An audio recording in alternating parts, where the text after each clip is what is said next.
मेटीज the Medicity hospital. हृदयघात, accident, brain haemorrhage, लकवा में समय न गंवाएं, तुरंत मेटीज द मेडिसिटी हॉस्पिटल आएं। बाईपास, गोदना मोड़, मुगलसराय, चंदौली।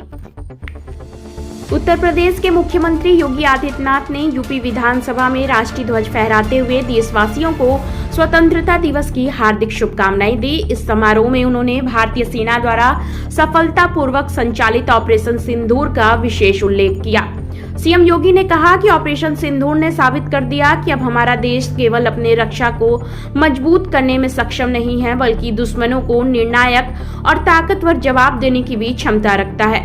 यह अभियान स्वदेशी हथियारों पर आधारित है, जिसमें लखनऊ में बने मिसाइल और ड्रोन शामिल हैं। उन्होंने गर्व से कहा कि यह हथियार भारत की आत्मनिर्भरता का प्रतीक है।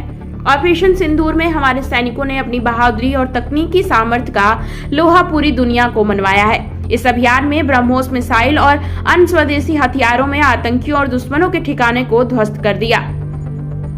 सीएम योगी ने यह भी कहा कि यह सफलता प्रधानमंत्री मोदी के नेतृत्व में मेक इन इंडिया और आत्मनिर्भर भारत की नीतियों का परिणाम है। उन्होंने प्रदेशवासियों से अपील की कि वे स्वदेशी उत्पादों का समर्थन करें और देश को आर्थिक रूप से मजबूत बनाने में अपना योगदान दें। योगी आदित्यनाथ ने कहा कि स्वतंत्रता का असली मतलब स्वच्छंदता नहीं, बल्कि त्याग, बलिदान और राष्ट्रीय सुरक्षा है। उन्होंने शहीदों को श्रद्धांजलि देते हुए कहा कि उनके बलिदान के कारण ही हम आज आजाद हैं और हमारे जवान देश की सीमाओं की रक्षा कर रहे हैं।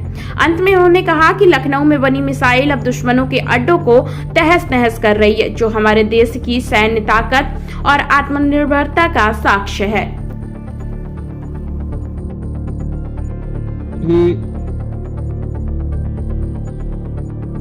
उत्तर प्रदेश के नागरिकों को स्वतंत्रता दिवस की हृदय से बधाई देता हूं।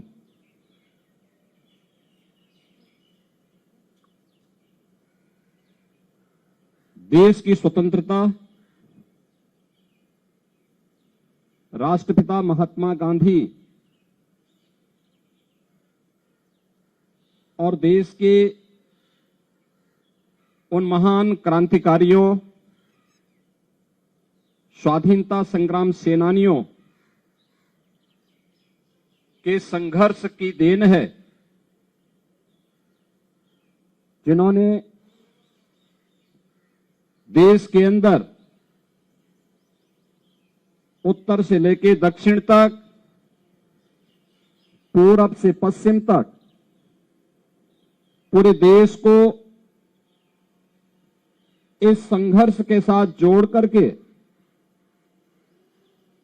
सैकड़ों वर्षों की दास्ता से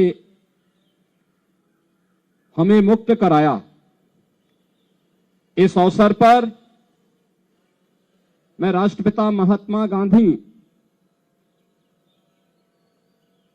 को नमन करते हुए उन सभी महान स्वाधीनता संग्राम सेनानियों और क्रांतिकारियों को विनम्र श्रद्धांजलि अर्पित करता हूं।